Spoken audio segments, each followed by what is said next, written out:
remember you.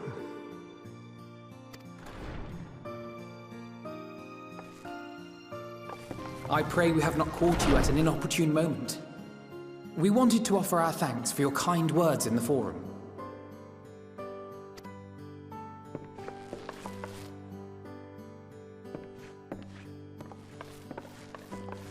Well, I could hardly let that inquisition go unchallenged. I've always believed that curiosity should be nurtured, not stifled. Thankfully, a majority of my colleagues agreed. A slender majority, aye, but a majority nonetheless. Had the vote not gone our way, we would be having a very different conversation, if any at all. Though I'd like to think you would have not given up on our cause. I'm told you paid a visit to the annex afterwards. Yes, that's right. I was hoping to speak with the grandchildren of my dearly departed friends Galuf and Louisoix in a less dour setting. But it seems I just missed you.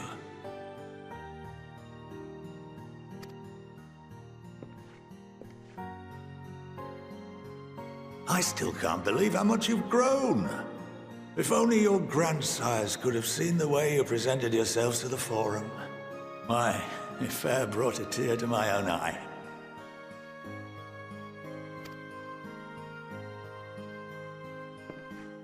You must have the patience of a saint, putting up with this lot and their antics. Never mind Montoya's prize student. Luckily, I know a thing or two about managing unruly younglings. If you ever need advice, don't hesitate to ask.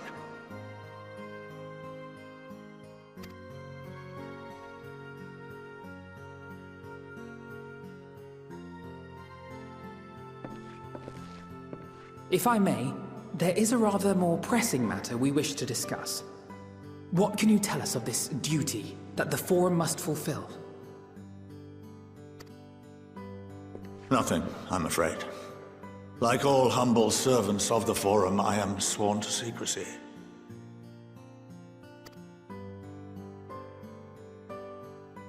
Or rather, I couldn't tell you if I tried. Our duty is of the gravest importance. Furthermore, if the particulars were made public, it would incite widespread panic. As such, those entrusted with this duty have been bound by an enchantment, which prevents us from speaking of such matters without the express permission of the Forum. How is that even possible?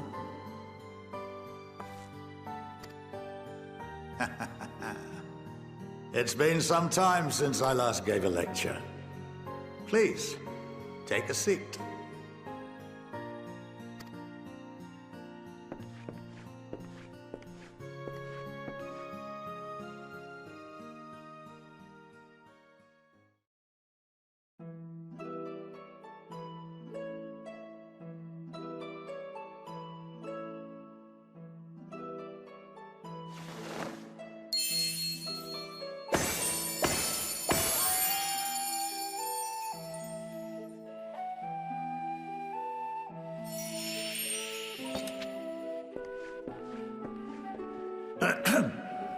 We shall begin by reviewing the fundamentals of etherology.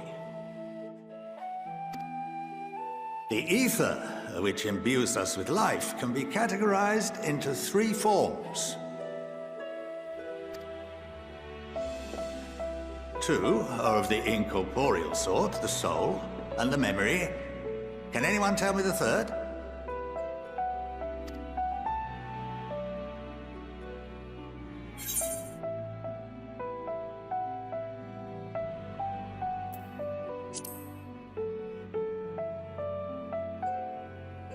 Not entirely inaccurate, but nor is it the answer I was looking for. That would be corporeal ether. This is the form with which the layman is most familiar. Consumed by even the simplest of daily activities, and replenished by the food and drink that sustain us, This form of ether is in constant flux. In contrast, the ether that comprises the soul is rarely subject to dramatic change. The same can be said for memory, as the two are intrinsically linked.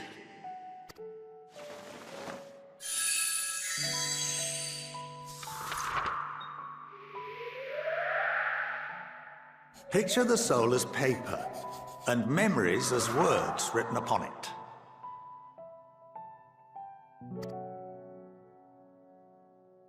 Now, what would happen if that paper was doused with ink? The same type of ether as comprises the memories.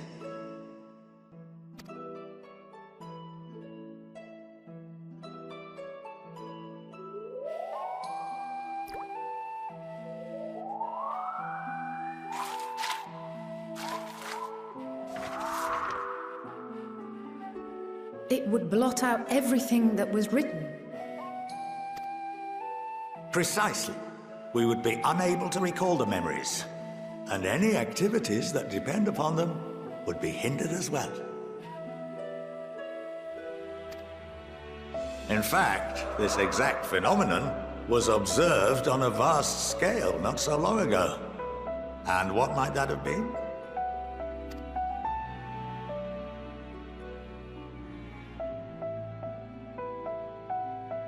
The seventh Umbral Calamity. The people of Eorzea vividly recall Bahamut breaking free of the Lesser Moon and raining hellfire down upon the realm. But no one could seem to remember the events that followed immediately afterwards. Indeed. To this day, we have yet to determine whether it was an unintended consequence or a deliberate act. The enchantment which binds me and the rest of the Forum is based on a similar principle. And yes, it is a contravention of the Sharlayan prohibition against the practice of memory manipulation. Only when a new member is inducted and told of our great duty are they subjected to the process. A necessary evil. You have my word that it would never be used to manipulate the populace?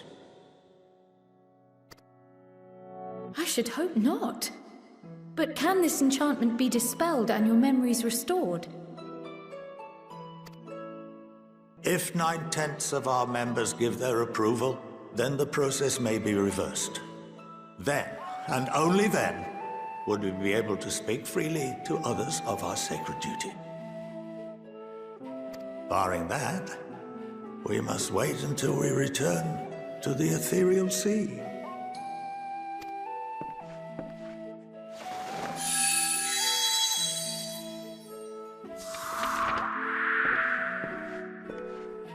For there we will be purified, the blots upon our souls washed clean.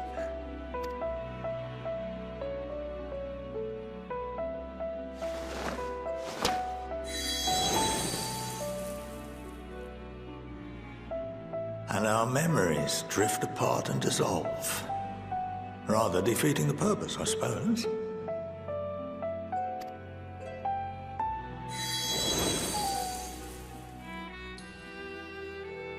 But there are those memories that are indelibly etched upon our souls, some believe.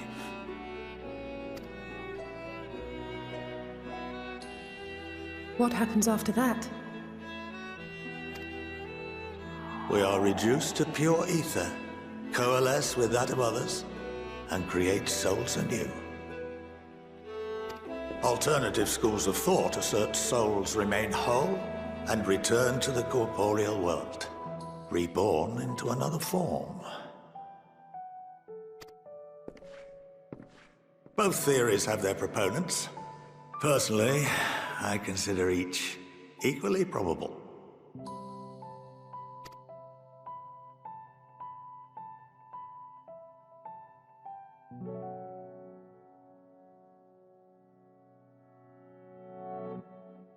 Well, I think that's enough education for today. now that I've given you some food for thought? Or rather, an entire banquet?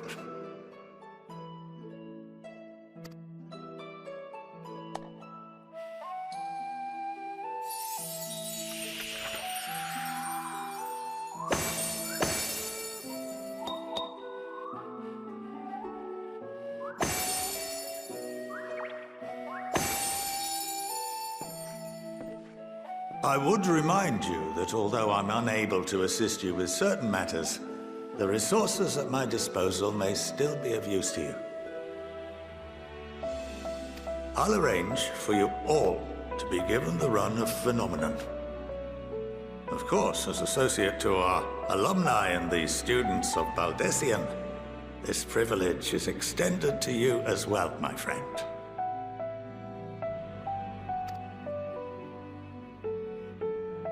Oh, and I suggest you speak with Ki Aliapo.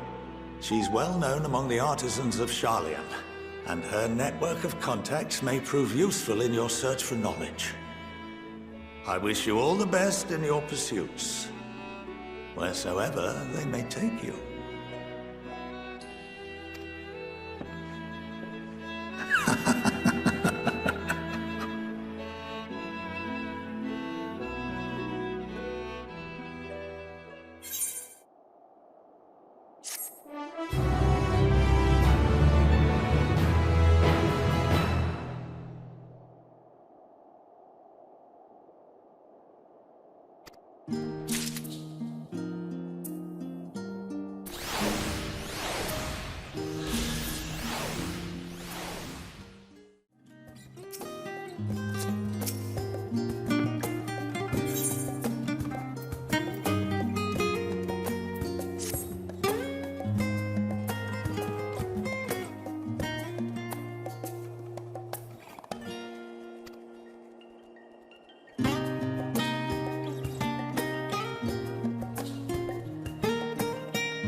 By the 12.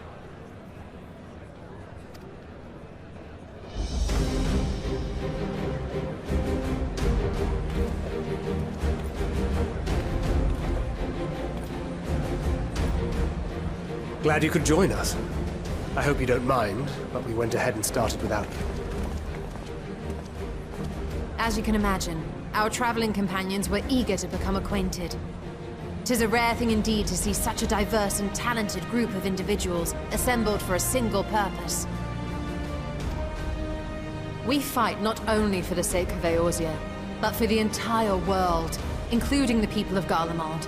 Much rides on the efforts of the Ilsabard contingent. Indeed, which is why I am glad to find myself in the company of many trusted comrades, yourselves included.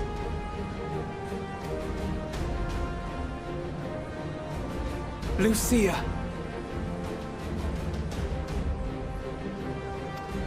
I have come at the behest of Lord Emmerich, who has honored me with the role of Ishgard's representative.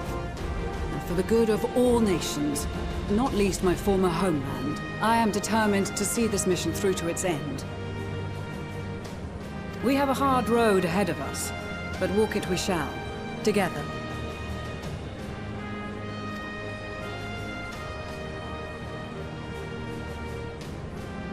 We too welcome this opportunity to work together once more.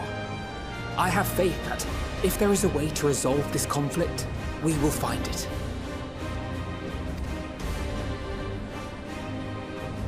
Allow me to introduce you to the rest of our company. Everyone! If I may have your attention.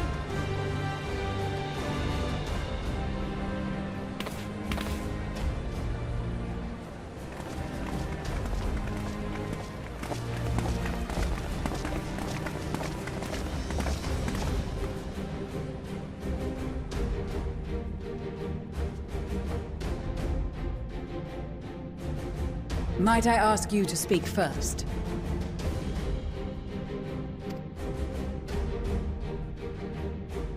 If I must. I am Arun Senna, spokesman for the Gridanian delegation, here on behalf of my esteemed sister, the Elder Seedseer. We shall provide support and protection to those in need during our time in Garlemald. To that end, I am joined by healers selected by the Conjurers Guild, with the Order of the Twin Adder's Finest serving as our escort.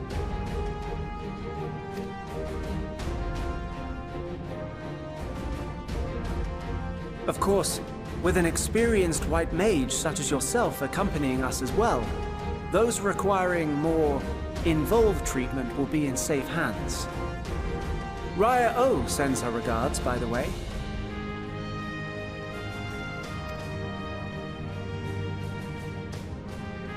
Suppose I'd better say my piece. Wait, I know you.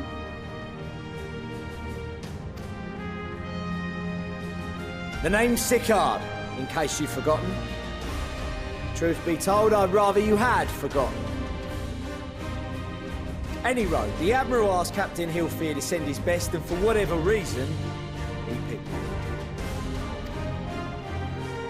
Of course, if I'd refused, I'd be the laughingstock of the bloody executioners, and my reputation's taken enough of a keyhauling as it is. But more importantly, like any pirate worth his salt, I know when you're staring down a storm, you gotta trust in the commander of your ship.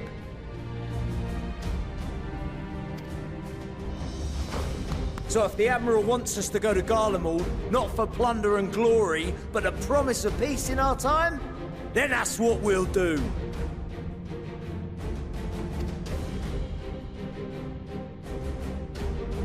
Since we all know how much the Empire loves its steel, we thought we'd bring along a few smiths to make the most of it. Give them a pile of scrap and they'll cobble together anything you fancy. Of course, just like the Gridanians, we got fighters of our own. We might have come with a more constructive purpose in mind, but we're more than capable of cracking skulls Believe you me!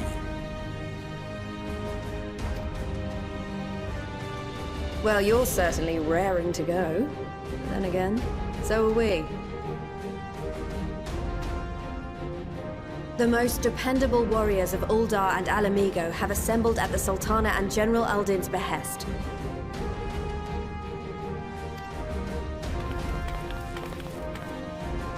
If Garlemald has truly fallen, then the whole place is likely to be crawling with Telophoroi. We'll need plenty of troops to clear and hold a path for others to follow. That's where we come in. Naturally, Marshal Terrapin and I will be leading from the front.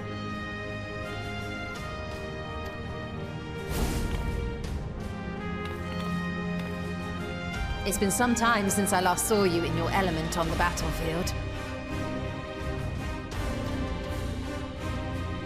From what I've heard, you've become pretty fearsome yourself. Master Matoya, the Avatar of Destruction.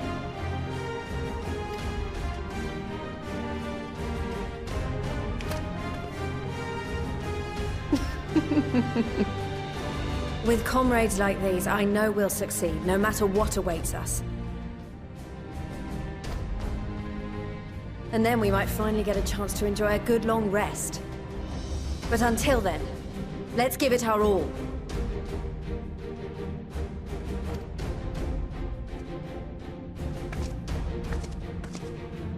As for Ishgard, we Temple Knights have come in force to uphold our nation's commitment to the peace and welfare of our allies. The bitter cold of Garlemald is a formidable enemy in of itself. Our experience fighting in ice and snow will prove invaluable in the days ahead. Accordingly, I have been designated commander of the Ilzabard contingent. I will do all in my power to provide you with the leadership and guidance you require.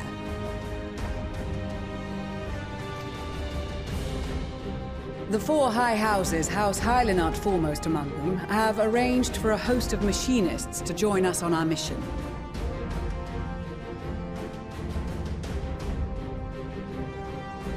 Their knowledge of Imperial Magitech is sure to be a great boon.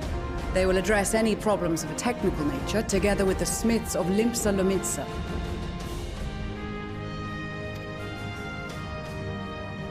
There is another awaiting introduction.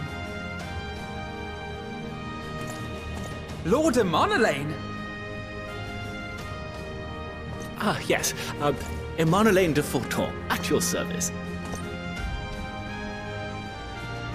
Though, lest there be any misunderstanding, I should stress that I've not become a fearsome warrior while you were away. Rather, far from it, actually. My brother, in his infinite wisdom, decided this would be an excellent chance to make something of myself. Oh, and fight for world peace and all that. But, should the opportunity arise for a spot of ballroom dancing, I will be your twinkle-toed gentleman of light.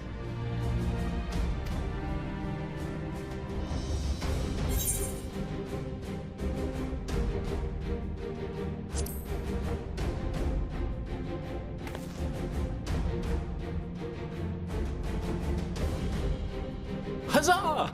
I cannot wait to regale Honoroa with my tales of derring-do. I believe that concludes introductions for the Grand Company of Eorzea. Our allies from the Eastern Alliance were due to arrive some time ago, but it would appear they have been delayed. Would that be the Shinobi of Doma? Actually, they've been tasked with relaying messages back and forth between the various Eastern nations. According to Lord Hien, however, an equally capable company of warriors has been sent in their stead. Out of my way, you preening fool!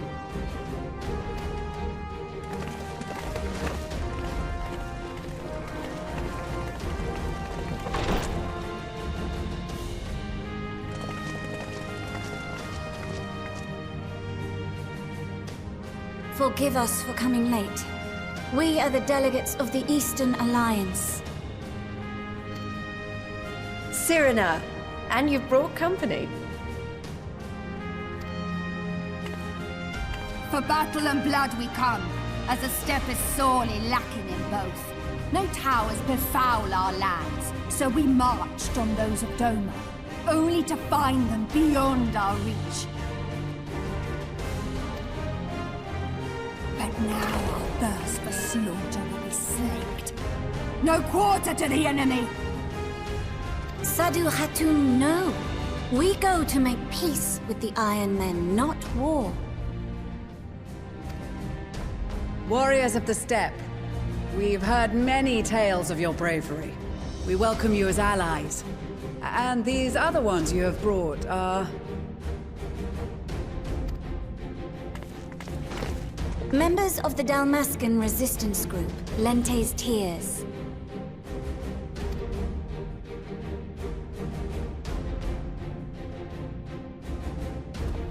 And the Bosnian resistance. Between them, they have a wealth of experience in espionage, and are particularly adept at infiltrating Imperial facilities. Which is fortuitous, since Garlemald's domain is so vast that I could never hope to handle reconnaissance duties all by myself. Dalmasca, Bosnia, Alamigo. All lands which have suffered the tyranny of the Empire. I would never presume to question your motives. Nevertheless, I must reiterate that our goal is to aid the victims of the Telophoroi, the common folk of Garlemald. And they are victims, make no mistake. Though I understand that many may struggle to see them as such. You're more right than you know. For every one of us that answered the call, there were a dozen that refused.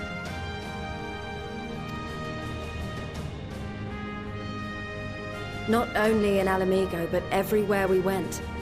And who could blame them? The Empire's always been the enemy. But after seeing what we've seen, fighting and working against and with Garleans, there's no denying the simple truth. They're just people. No different from you or I. They've got their share of liars and murderers, but so do we. So do we all. Fordola, who once swore herself to Garlemald, has proven herself a trusted ally time and time again. Every Eorzean here knows Cid Garland, the Imperial defector who shared with us countless technological wonders. Gaius Bloody Baelsar himself is working to help rebuild Werlid, a nation he once conquered. So you can believe me when I say that every fighter here understands and accepts that the Imperials are not monsters and are deserving of help. Or at least that they were able to put aside their feelings for the greater good. It won't be easy, but we're all determined to make this world a better place.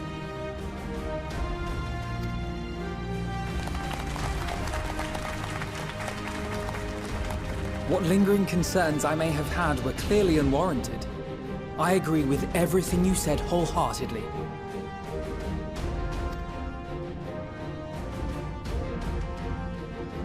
Then we are in accord.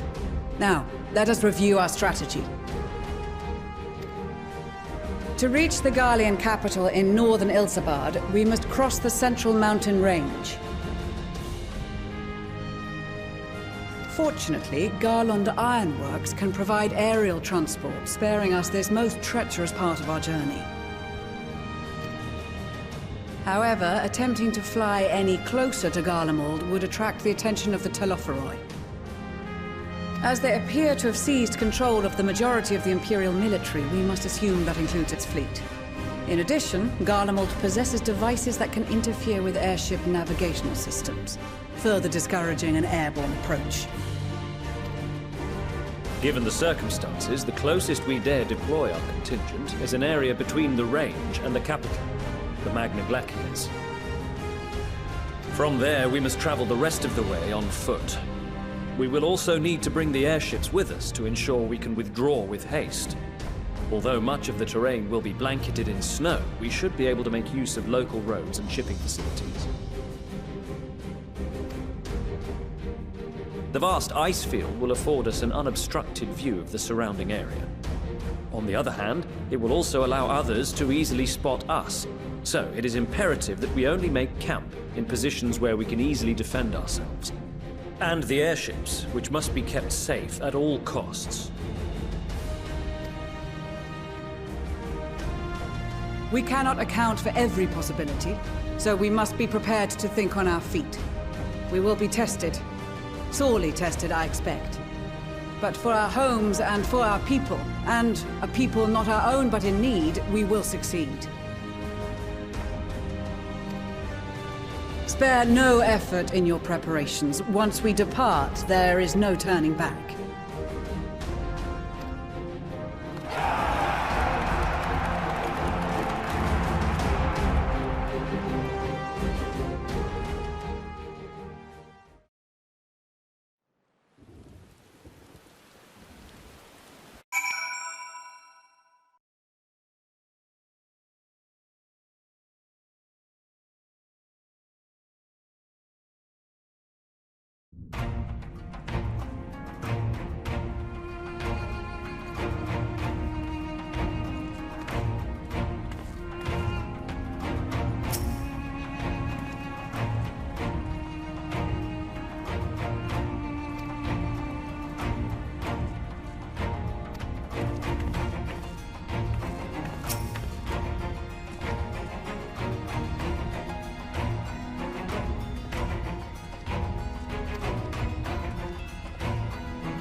Ilsabard, divided in twain by a vast mountain range. Those who would traverse its jagged peaks face peril at every step. But why go by foot when one can simply fly?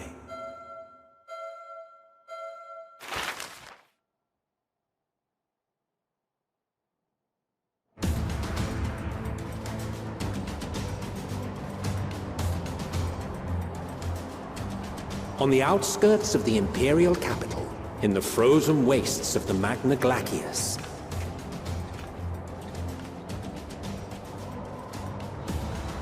the winds howl in icy protest, as if to warn against further trespass.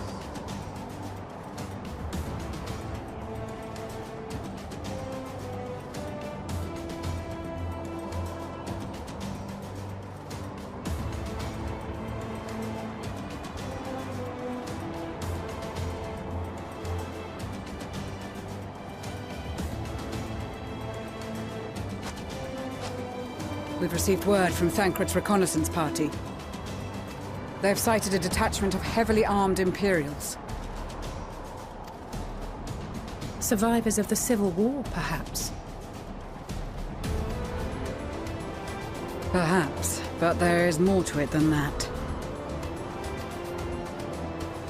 Maxima reports that they're led by Vergilia, legatus of the 3rd Legion, which comprises the bulk of their number. However, they are also joined by several members of the 1st. From what I recall, the 3rd Legion fought for Nerva in the War of Succession following Varus's death. The 1st, on the other hand, were under the direct command of the Emperor and rejected Nerva's claim to the throne. These legions were enemies. Indeed. In fact, our sources claim that it was a conflict between them that sparked the Civil War. Yet now, these former foes cooperate to defend a ruined Garlemald from invasion. Then it is all but certain they have been tempered.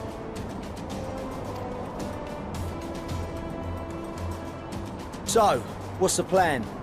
If me and my crew is out reaving, we charge straight in, no messing about. But that ain't what we're here for.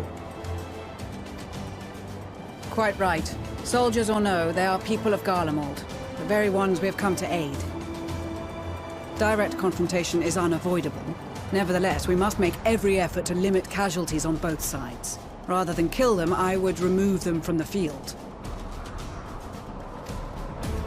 How so? Savage beatings, disarmament, and imprisonment?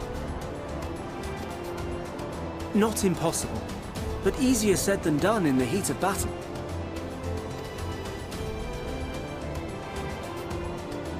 Having observed the opposition, I imagine Thancred had something to suggest? He did. He and the other scouts have already infiltrated a supply depot some distance beyond the Imperial detachment's current position. Stored within is a stockpile of Magitech armaments. And once we give the signal, Thancred's team will destroy them all. In so doing, we will deprive frontline troops of materiel, and likely force the detachment to send men to investigate. Divide and conquer. Not a bad idea. Once the scouts have finished their preparations, we will split into 2 groups. The first will form the vanguard, while the other brings up the rear with our supplies.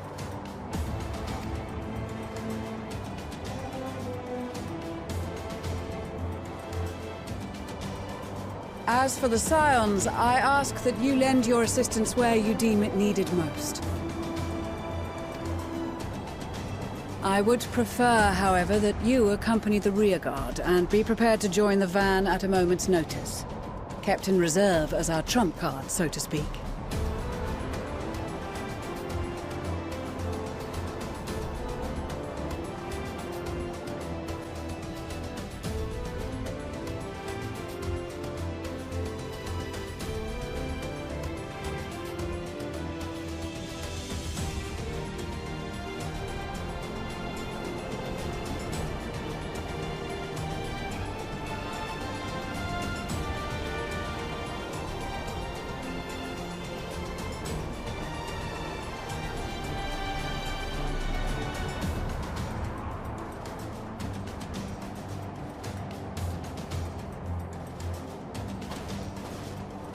Your proposal was well received.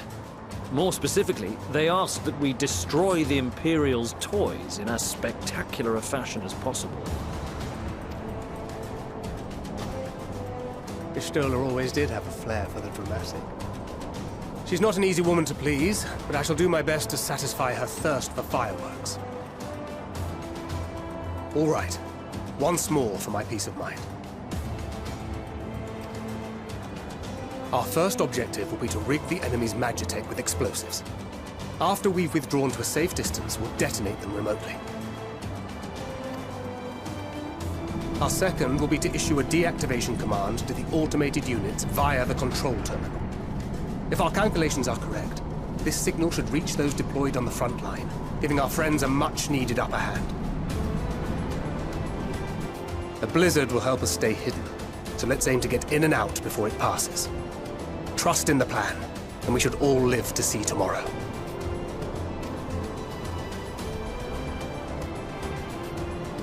In the meantime, I will relay messages back and forth as the situation unfolds.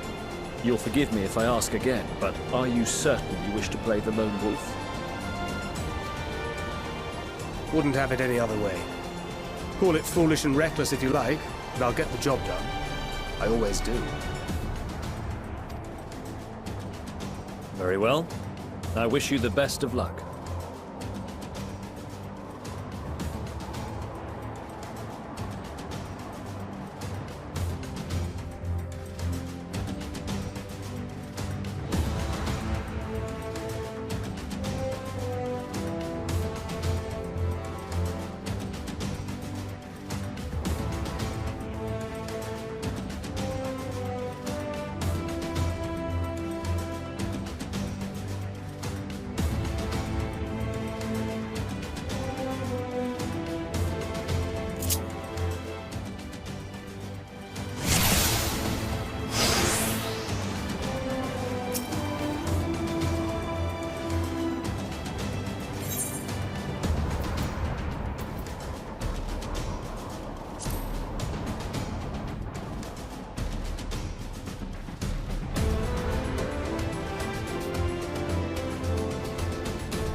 Keep your wits about you. It's done. We only have one shot at this, so let's make it count.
This is Thancred. The explosives are in place. Very good. All is proceeding as planned. Head to the control terminal. It should be to the northwest. Understood. Have the others wait at the rendezvous point.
Must be losing my touch.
Seven hells.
You are returned, and none the worse for wear, to my considerable relief.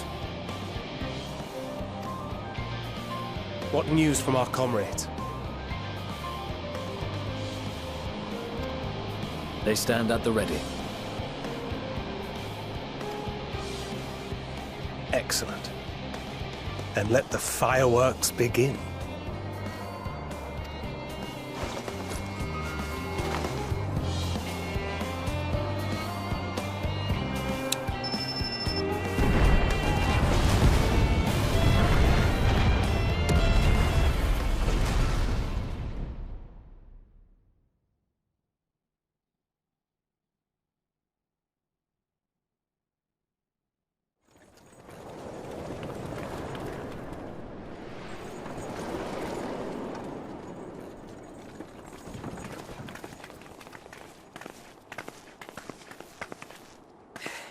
The blizzard's beginning to clear.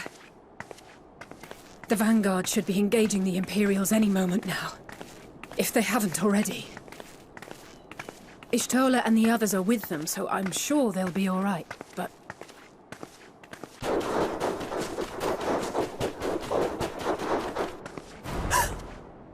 Wait!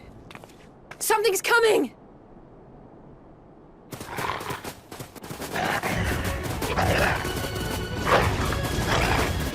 Oi, oi! Looks like we ain't the only ones who sent out scouts. Keep them away from the carriages! We lose those, and we're as good as dead!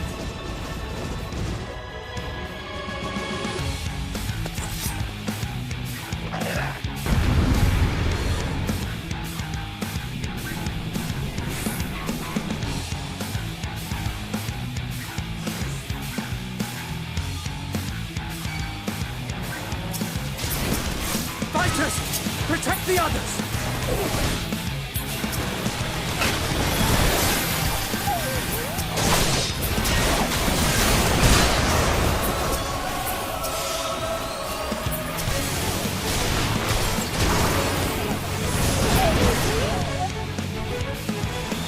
A brief respite. Stay alert. Keep the carriages safe.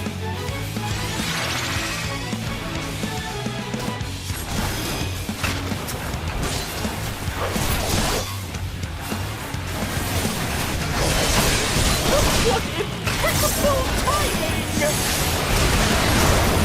Fear not, friends! The savior of Ishgard is here!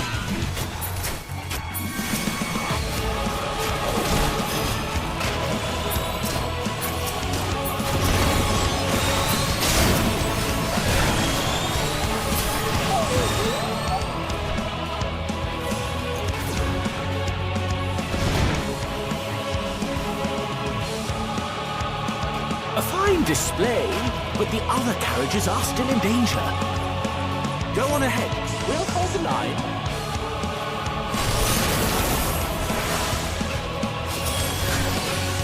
We're the only ones still struggling. Oh, we put our backs into it then.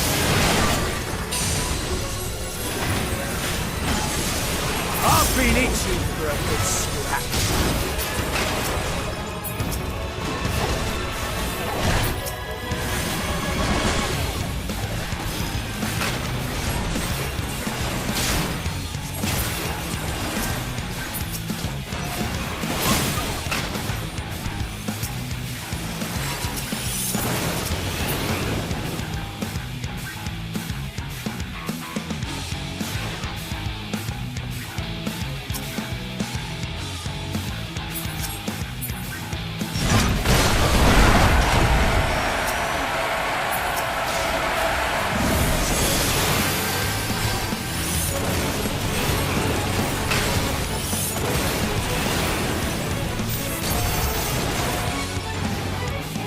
You lot all right back there?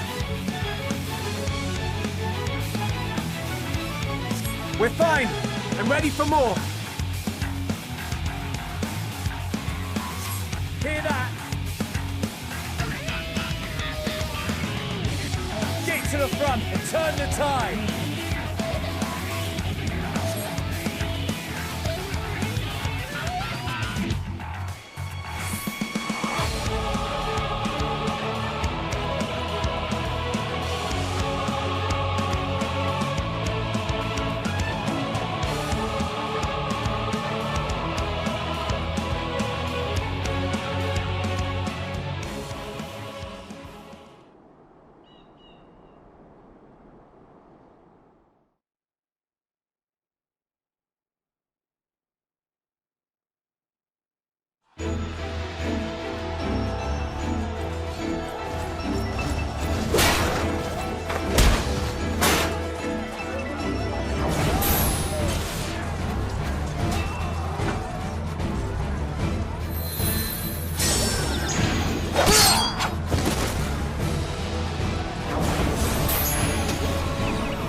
removed from the field was not a euphemism for enthusiastically murder.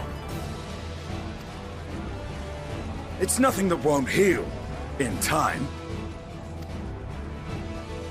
The trouble is, their tempering has made them utterly fearless. Subduing them would be easier if they had the capacity to submit in the first place. Well, this is the path our young charges would have us walk, and that we all agreed to follow. You knew it would be hard, yet still you pledged your lance, did you not?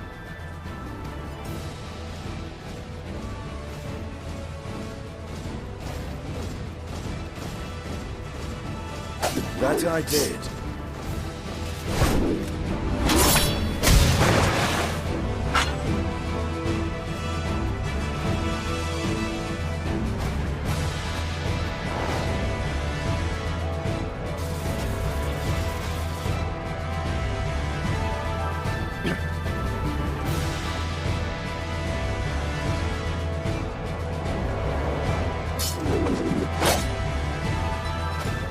That's for Gilia. Damn it. I need to help the others take her down.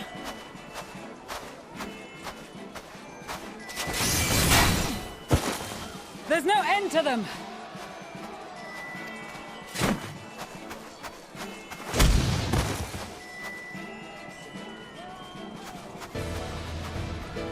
I was wondering when you'd turn up.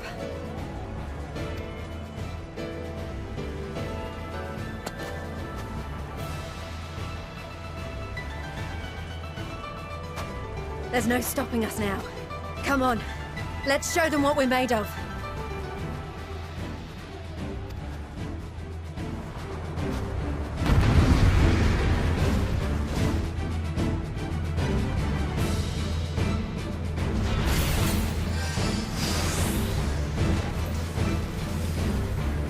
We have it now!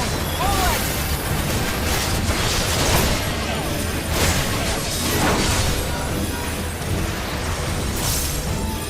Right! Let them have it!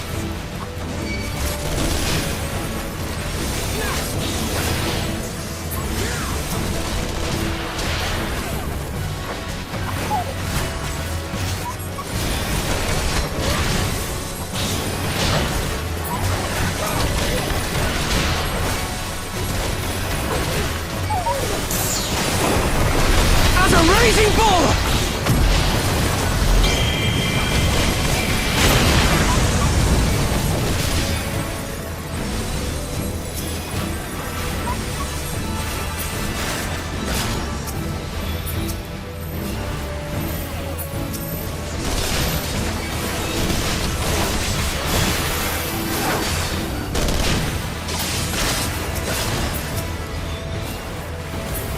That's her! Virgilia!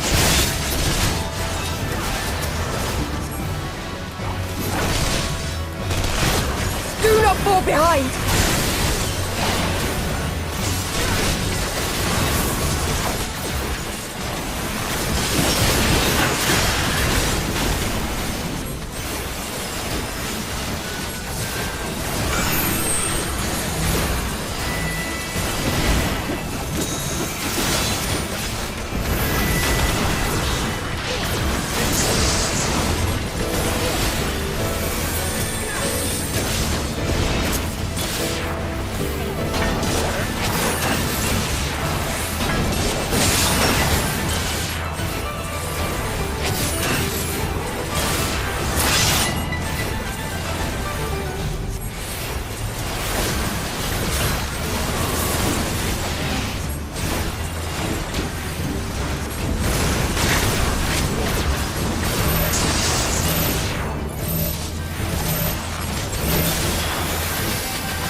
before the sun!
A worthy adversary!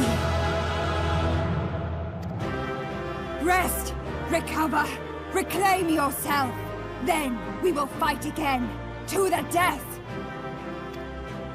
Sadu Hatun!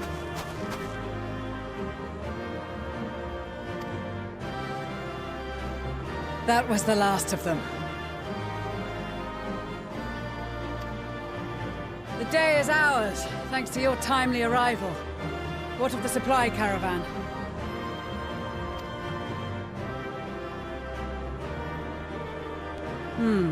Outmaneuvered, but not outmatched. Good. Let us take the Imperials into custody and rejoin our comrades. And soon we shall arrive at the capital.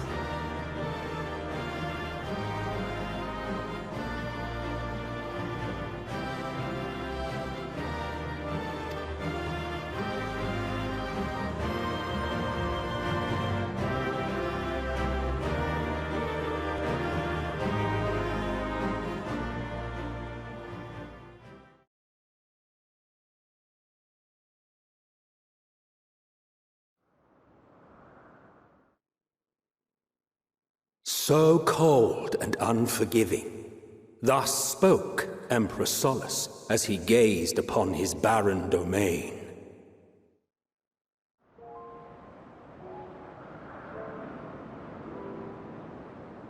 "800 years it had been since the Garleans first set foot here. Bested by the Kavosi after centuries of war and driven from fertile southern pastures into the blasted northern wastes.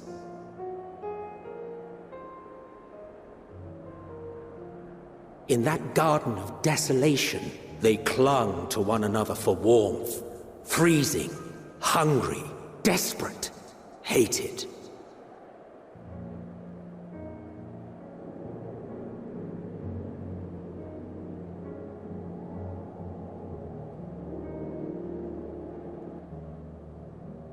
The chosen forsaken.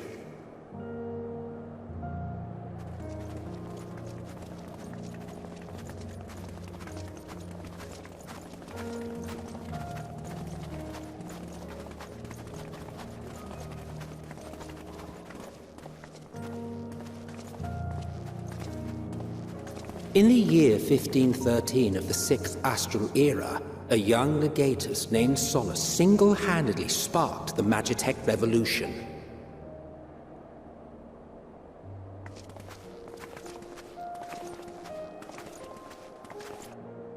How did he conceive the machina that feed on ceruleum? Once a common, soft-spoken soldier, how had he so quickly ascended through the ranks? Like so many others, those who knew the truth are gone. Taking in the capital with his eyes for the first time, I recall thinking to myself, far colder on the earth than in the heavens. Yes, Far colder indeed. Bitterly so.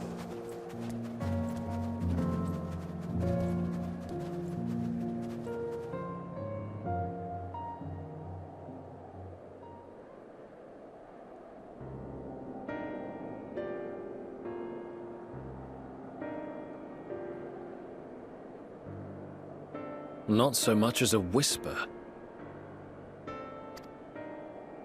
The roads leading beyond the city walls would have been used less in recent years. Nevertheless, this was one of the most important gateways into the capital.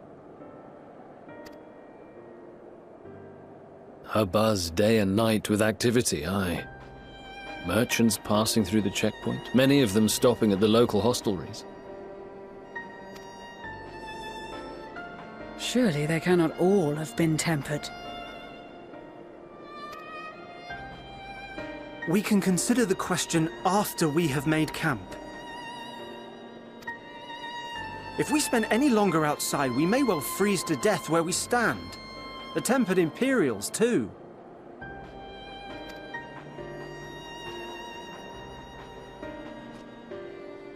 This will be our temporary base of operations. Secure shelter for ourselves and the injured, and dispatch scouts to survey the surrounding area.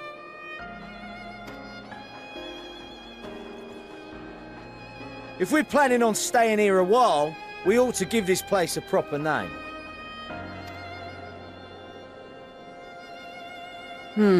Well, the constant sound of ice cracking underfoot makes me think of broken glass. An apt name, perhaps.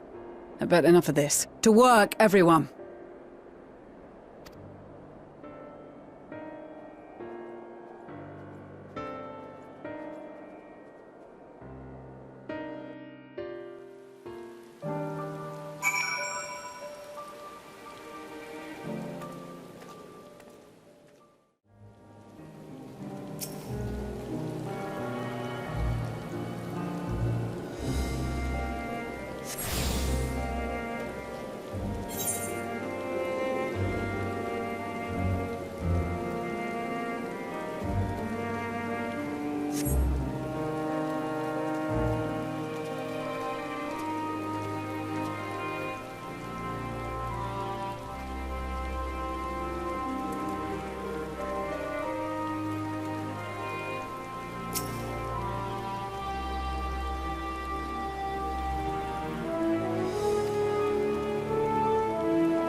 Our present situation is as follows. Efforts to aid the people of Garlemald have begun in earnest. Moreover, having entered into the capital, the Imperial Palace is within our reach. But before we proceed further, we must learn what has befallen this city. For therein lies the key to understanding and combating the Telophoroid's designs. I have a suggestion, if I may. Several of the Imperial soldiers we captured on the Magna Glacies are members of the Populares and acquaintances of mine. Once we have cured them of their tempering, they should be able to give a reliable account of the events leading to the capital's downfall. A promising idea. I will assist the healers and their ministrations. Of course, I will require a proxy of my own, assuming you can spare one. Would you like a hand? No, I am sure we will manage. Better that you take my place in the field. The noxious ether of this place disagrees with me, and as I shall need to draw on my own for the treatment, 'twill be prudent for me to remain within the camp.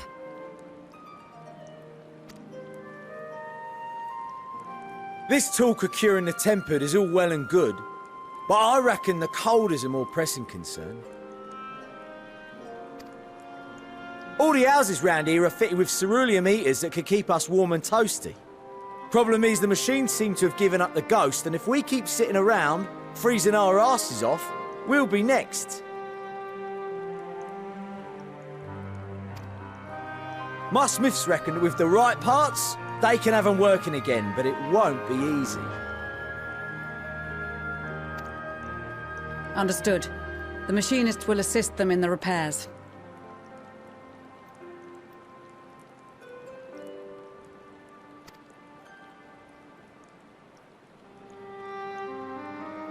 The rest of us should either stand watch or survey the area. We've made our presence known to the Telophoroi. They will be searching for us, if they have not already ascertained our position. That we have seen no sign of them since the battle suggests they have yet to do so. However, I suspect they may be biding their time.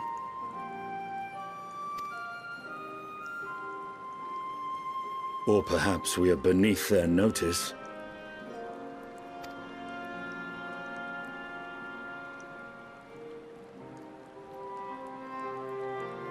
In any event, we'll find no answers standing around here. Urianger, Estinian and myself have visited Garlemald recently, so we'll lead the reconnaissance efforts. Perhaps bolstered by a few Bosnian and Dalmatian scouts from my previous excursion for good measure.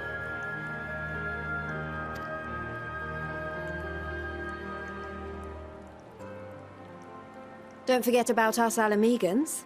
We have experienced scouts of our own. Well now, this is turning out to be a rather sizable team. With such numbers, we should be able to cover a wide area with relative ease, including that surrounding the Imperial Palace. How about you, Gratae? I have a feeling we'll find a use or two for that vanishing spell of yours.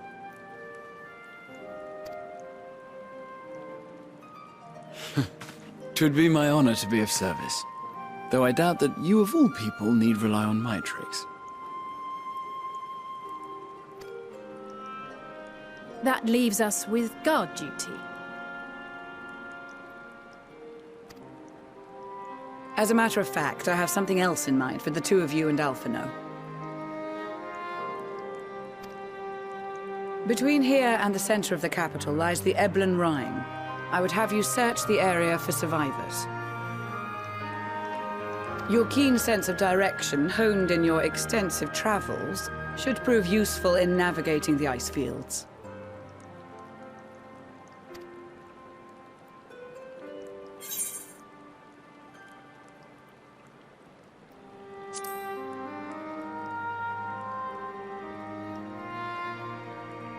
I have faith that you will, and look forward to greeting you on your safe return.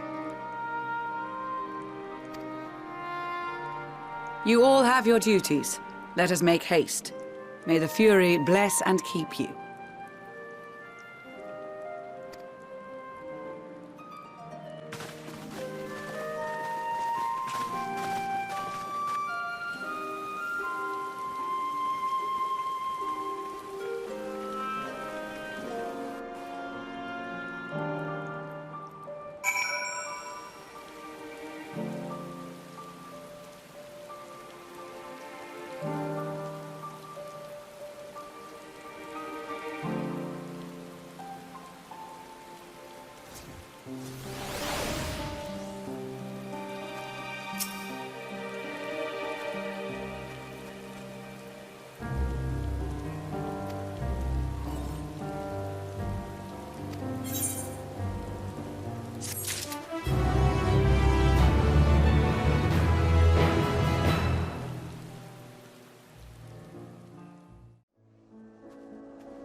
Blood trail.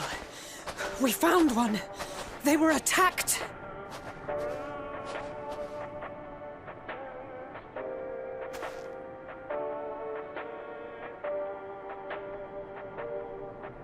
No.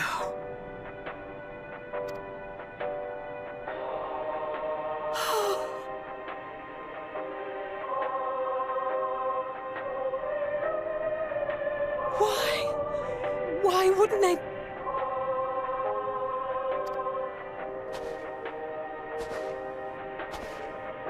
Safer to brave the wilds than trust in our magic.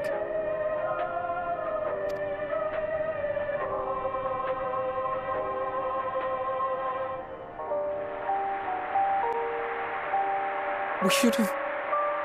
I should have...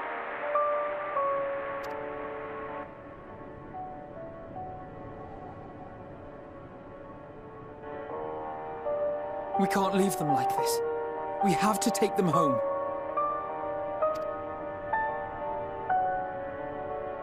What if we're only making it worse?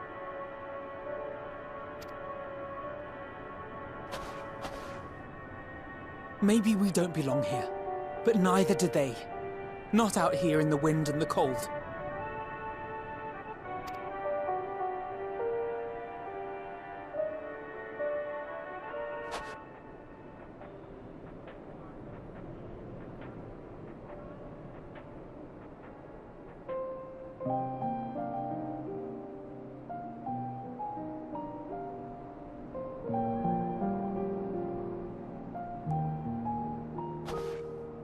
I heard the story about Varus's voice from beyond the grave. Of course I didn't believe it, but Licinia and her sister did. Perhaps there is something to the tale after all.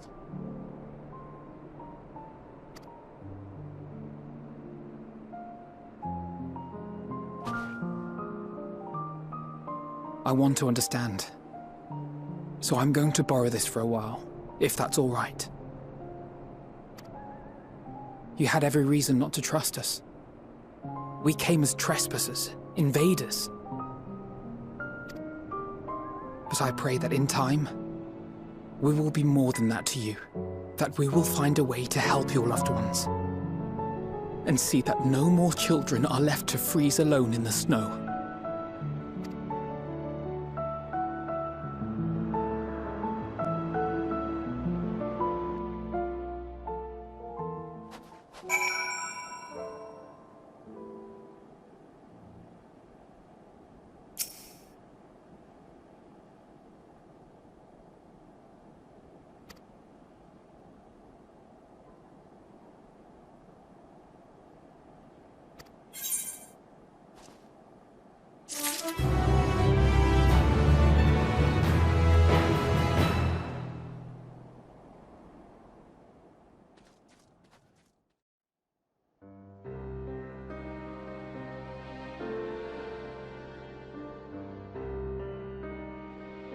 Thank you for your report. We shall inform the troops of these developments, and instruct them to proceed with the utmost caution should they encounter any survivors. Allow me to go and speak with the ones at the victor's spoils. They may be more willing to listen to a fellow Garlean and accept our offer of assistance. I pray you are right. And though I am loath to burden you any further, Should there be an appropriate occasion to speak of Licinia and her sister, please do so.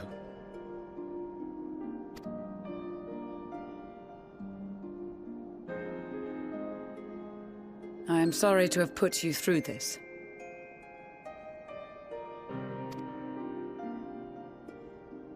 My distress is nothing compared to their suffering. So tell me, what else have we learned?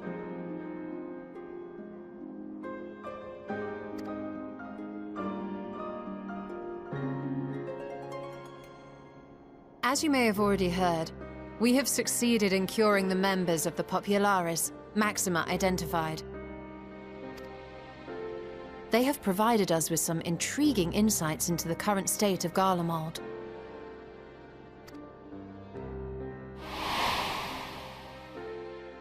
The assassination of Emperor Varus was the catalyst for the civil war. Nerva declared his claim to the throne, and his opponents refused to recognize it. Fighting broke out in the capital, where Nerva's 3rd Legion clashed with the 1st, who remained loyal to Varus even after his death. Of course, even Imperial warmongers would balk at the idea of turning their shining city into a battleground. Like burning down the wood to spite the wasps. Neither side would be so mad. Unless something or someone inflamed their animosity to such an extent that they could not help but act against their better judgment.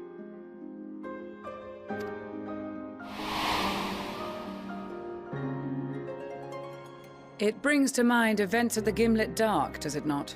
The Emperor's sudden withdrawal from the front line, specifically. Nerva and his father, Titus, Varus's then political rival, took advantage of rumors that Crown Prince Zenos had been possessed by a demon. Elidibus, what better way to disparage your enemies than with the truth, or a close enough approximation? Indeed. But before their accusations could be substantiated, many of Titus's followers were silenced. While some were merely stripped of their status, others died under curious circumstances. One after another, suddenly and suspiciously.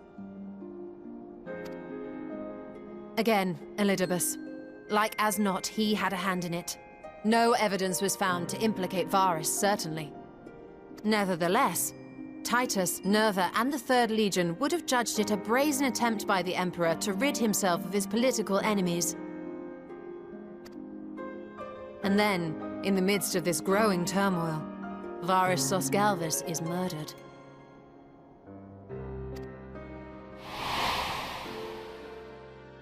And Garlemald's own prodigal son, Gaius van Belsar, is named the murderer. Shortly thereafter, Nerva claims the right of succession, and in response, the 1st Legion claims the assassination was part of a coup d'etat orchestrated by Titus and Nerva.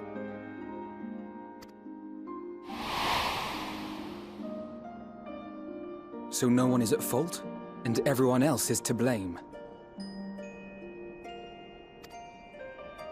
I should add that both parties received substantial financial backing, presumably to provide them with the means and encouragement to pursue a swift victory, and that these contributions came from the self-same benefactor. I'd heard House Brutus had been filling the 3rd Legion's coffers, but the 1st as well. It would seem so. Though the Popularis determined that the 1st Legion received funds from a variety of organizations, all had connections to House Brutus. So Fandaniel, in the guise of Asahi, was playing both sides against each other the entire time. The information we gained from my friends does not end there. One night, shortly after fighting broke out, the capital was shaken by an immense tremor. From that point onward, they have no memories, no recollection of any events, including our clash on the Magna Glaciers. But when asked about the Imperial Palace and its bizarre transformation, they somehow recall Emperor Varus giving them orders in their dreams. May the Tower of Babel stand as testament to the glory of Garlemald. This sounds awfully familiar.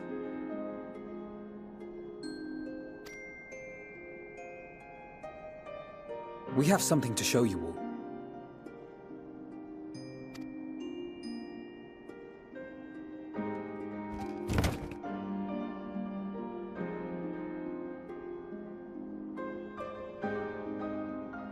Varys spoke to them through this radio. Perhaps it was a recording, but if not, that would be inexplicable.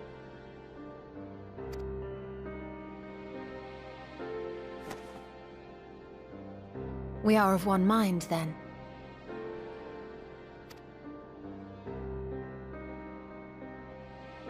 The ether that permeates the ore used in this device is almost identical to that of the talismans.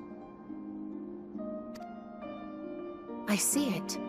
While it is likely more by coincidence than design, these devices might also ward against a primal's influence. A picture is beginning to form.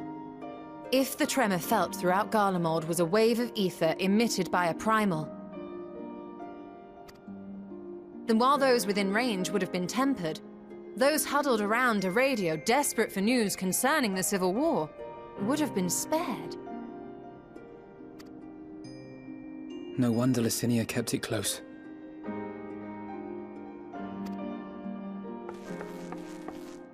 My friends! I must speak with you!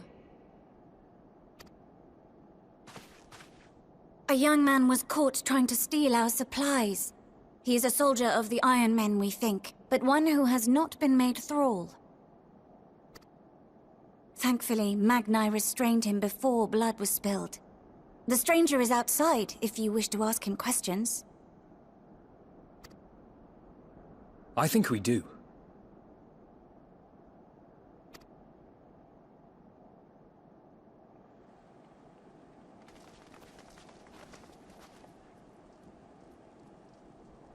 Who do we have here?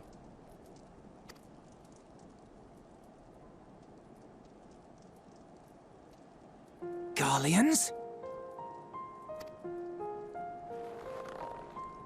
Traitors to your homeland! Have you no shame?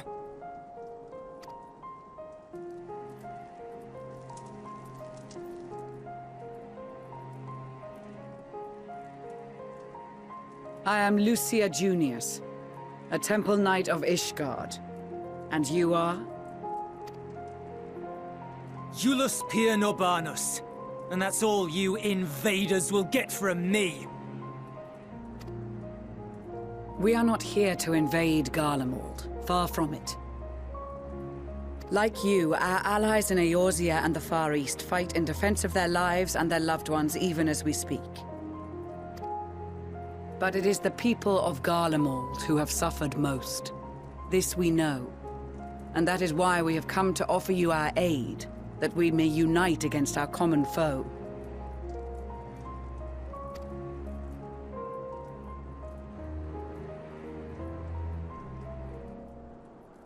Whether you believe me or not, those are the facts. Now, answer me this. Why would a proud soldier of the Empire be reduced to stealing?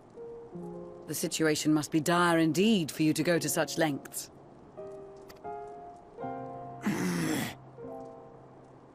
If it is supplies you seek, we would gladly share ours, or turn a blind eye while you leave with your spoils. I will not negotiate. My commander will determine how to deal with you and yours. If you wish to treat with him, I will take you, but no more than 3.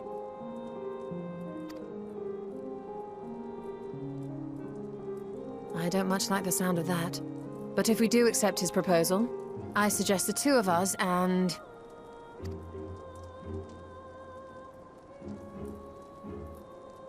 Please allow me and Alize to act as envoys. May I ask why? We have seen with our own eyes the hardships the Garleans face. how their futures and lives hang in the balance. It's not the warmest invitation, but it's an opportunity to prove our intentions true. Maybe not a chance to make things right, but a chance to make them better.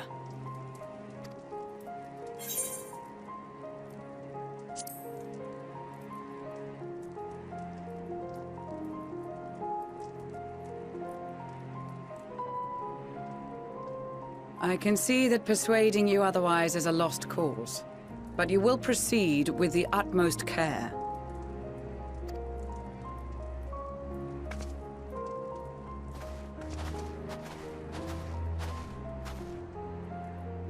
Couple of children and what? A sellsword? Is this an insult? Not in the least. You will find that they are more than qualified to speak on our behalf. There are many dangers on the road ahead. I will need that back.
These are their chosen representatives.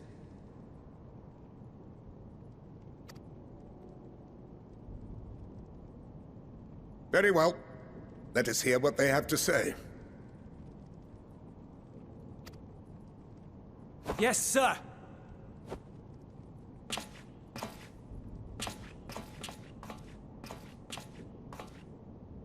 I present to you our commander,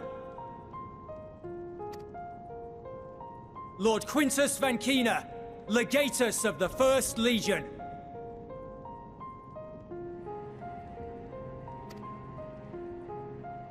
The First? I had no idea you had survived.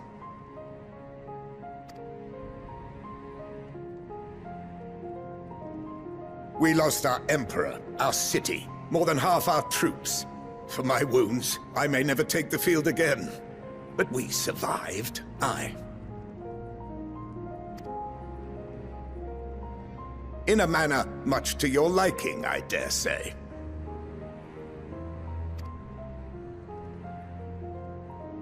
We have no intention of adding to your misfortunes, nor do we bear you any ill will. Spare me. Though you children may speak in earnest, overtures of peace ever ring hollow in my ears. So long as man stands to profit from his neighbor's suffering, war is inevitable. Driven from our ancestral homeland into this blasted waste. Yet still you yearned to rob us of our paltry scraps. It was only with Magitech that you learned to keep your distance. Though we knew it was only a matter of time before you regrouped and returned. Conquest and Empire were our only defenses. Emperors Solus and Varys understood this, and through their campaigns saw us grow and prosper. Much blood has been spilled in Garlemald's name, aye. But if it is a choice between yours and mine, then it is hardly a choice at all. I do not deny that a great many conflicts throughout history were driven by the desire or necessity to gain by another's loss.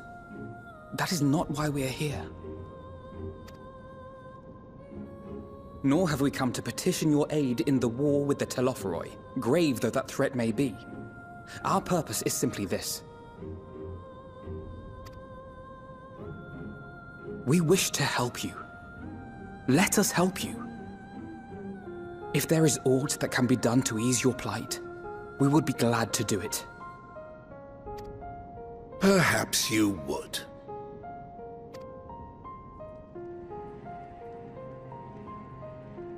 But regardless of the ideals you espouse, your leaders would not send an army into Garlemald if they did not stand to benefit. If we accept their aid, they will expect their efforts to be rewarded once the Telophoroi are no longer a threat. And after compensation and concessions, the great empire would be brought to heel. Her enemies rejoice at her downfall. Our third eye, a mark of shame. We won't stand idly by and let your people be humiliated. And we're not alone in that. We only want to make a difference, to make this world of ours better. Surely you can understand that. What I'm trying to say is, there are so many people who just don't care about making you suffer. And maybe that's almost insulting after all the suffering you feel the world has subjected your people to, but believe it or not, that's the truth. And now we're here, and all we're asking is for you to tell us what you want, what you hope for. So much blood has been shed, so much lost. All because of this endless war. Who wouldn't want to end it?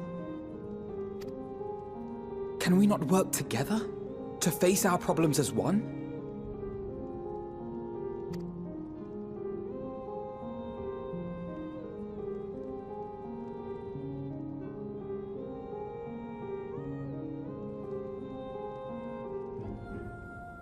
Answer me this, young peacemakers. If a world without conflict is your desire, why reject the unity and prosperity of Garlemald? Is it because we do not share your faith? That we do not share your heritage? That our ideals and virtues differ? That we cherish and hold in the highest that which you do not? Disparity is the root of discord, and peace built on compromise is flawed and fleeting. Happiness for one and all is a dream, and the reality is that to the victor go the spoils. That is why we Garleans will never submit nor surrender. For freedom and for pride, we will remain true to ourselves until the bitter end. That is my hope.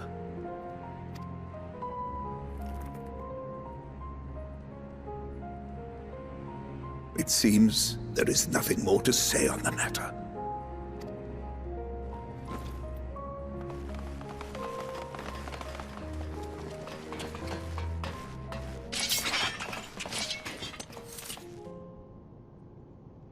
You will remain here while I decide what is to be done with you. Do not be alarmed. No harm will come to you, if you cooperate.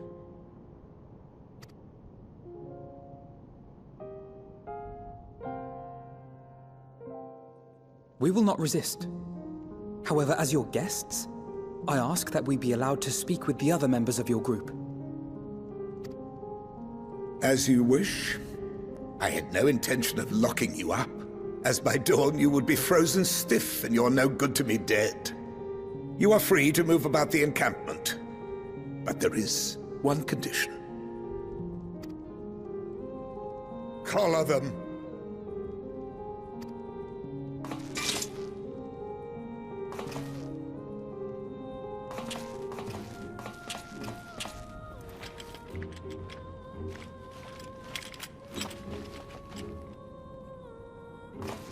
What are these?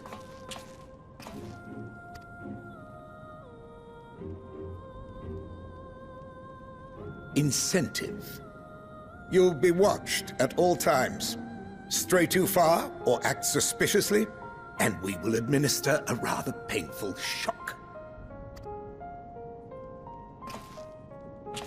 Stop. Keep away from that one.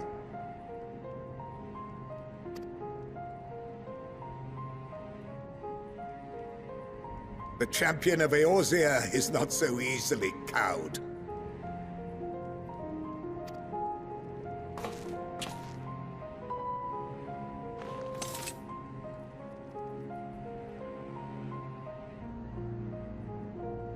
Even if she allowed herself to be collared, the shock would be no more than an itch. No. If she refuses to obey, we will activate the twins' restraints instead.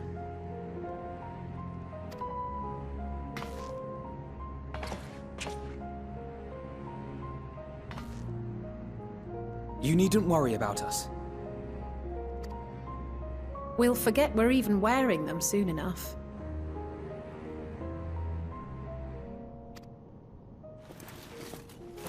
Even now, you still... Why go to such lengths? What is it all for?